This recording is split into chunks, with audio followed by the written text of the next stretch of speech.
Shalom, queridos, graça e paz. Estamos indo para mais um estudo no livro de Cântico dos Cânticos, ou Cantares de Salomão, em hebraico Shir HaShirim, e estudo o amor de Jesus revelado no livro Cântico dos Cânticos.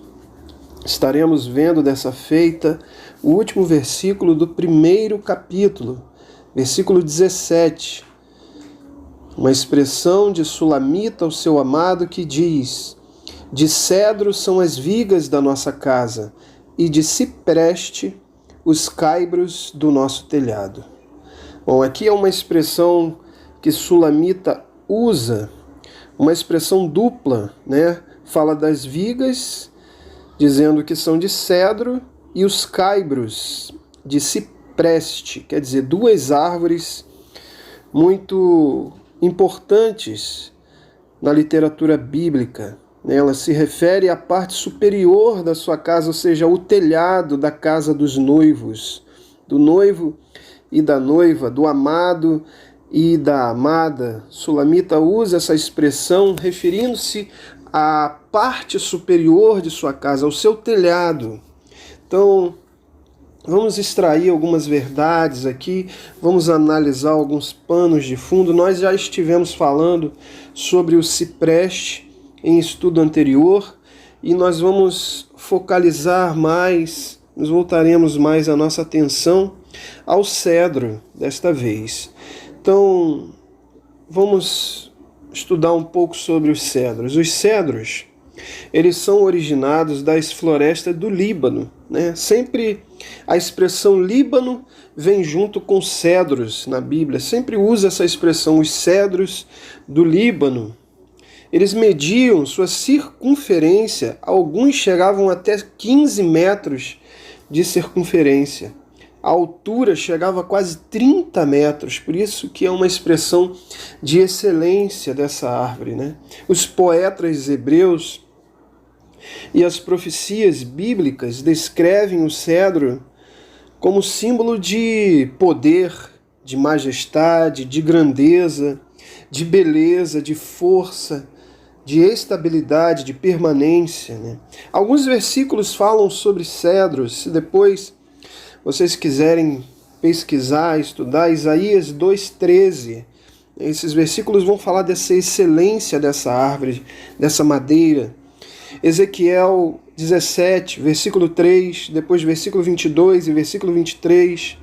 Ezequiel capítulo 31, versículo 3 ao 18, vai estar falando sobre o cedro do Líbano. Amós 2, versículo 9. Zacarias capítulo 11, versículo 1 e 2.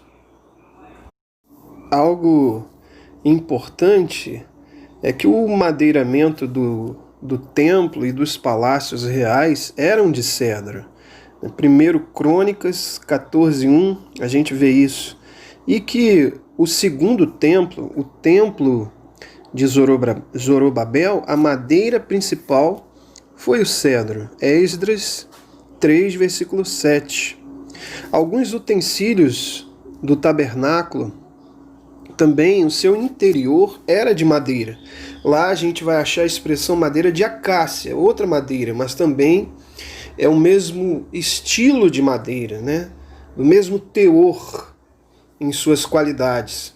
Madeira de acácia. Já no segundo templo, o templo de Zorobabel, a madeira predominante é o cedro. Algo que distingue bem a qualidade do cedro é que os navios eram feitos dessas madeiras, porque elas eram consideradas madeiras incorruptíveis, né? Madeiras que não insetos não penetravam e sua durabilidade era extensa, incorruptível. Bom, queridos, nós vamos agora extrair algumas verdades espirituais para nossas vidas, em cima desse pano de fundo, desse contexto que a gente entendeu na expressão de Sulamita: de cedro são as vigas da nossa casa, e de cipreste os caibros do nosso telhado. que ela está falando da casa dela, ela está olhando para cima, ou é uma expressão, e ela diz o que cobre a casa dela, né? Viga é algo suspenso, e assim como caibro, algo que é feito para sustentar o telhado. Então, extraindo agora verdades espirituais para nossas vidas, o que simboliza esse cedro?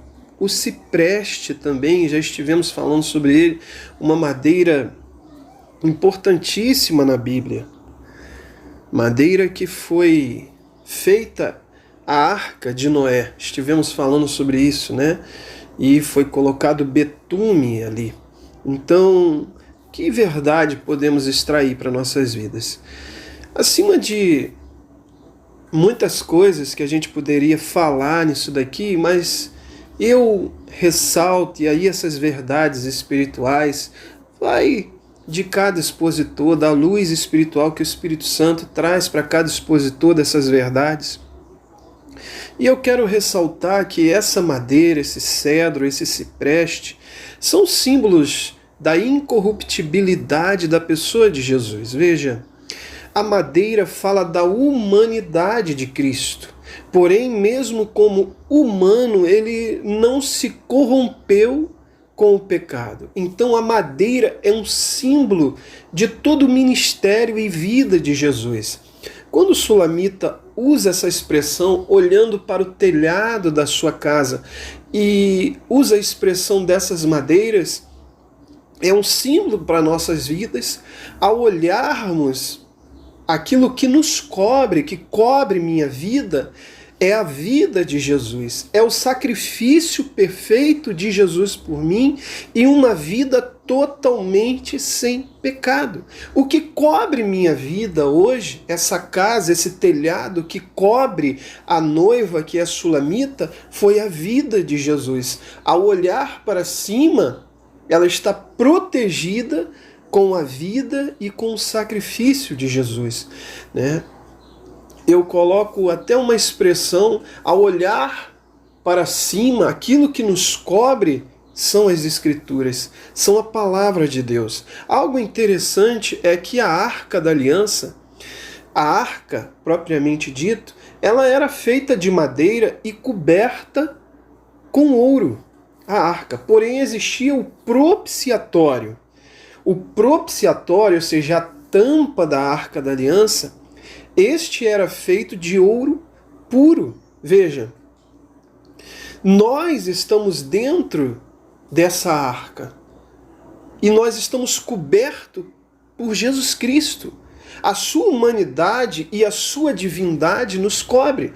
Porém, ao olhar para cima, eu vejo a sua cobertura sobre minha vida. Em hebraico, kaporé. O que é essa cobertura? É a propiciação, essa tampa é o propiciatório. Então Cristo é a propiciação pelos meus pecados. A palavra propiciar vem de fazer paz entre partes. Então, ao olhar para cima, eu me deparo com a vida do Senhor Jesus Cristo, a madeira de cedro e o cipreste, o seu sacrifício fazendo propiciação, que é a tampa, caporé, o propiciatório, pela minha vida. Sulamita está usando uma expressão dizendo: o telhado da nossa casa são de cedro e de cipreste, colocando numa linguagem para a gente entender. Ou seja, é a vida, é a humanidade do Senhor Jesus Cristo.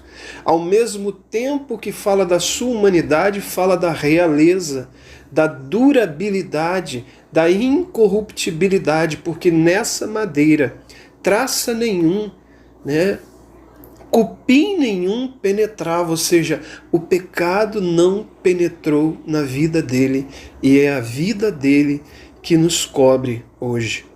Existe um versículo também, eu quero fechar aqui, a respeito dos cedros, porque fazem expressão às nossas vidas. Uma árvore frondosa, com quase 30 metros de altura, bem verde, sua cor é um verde intenso.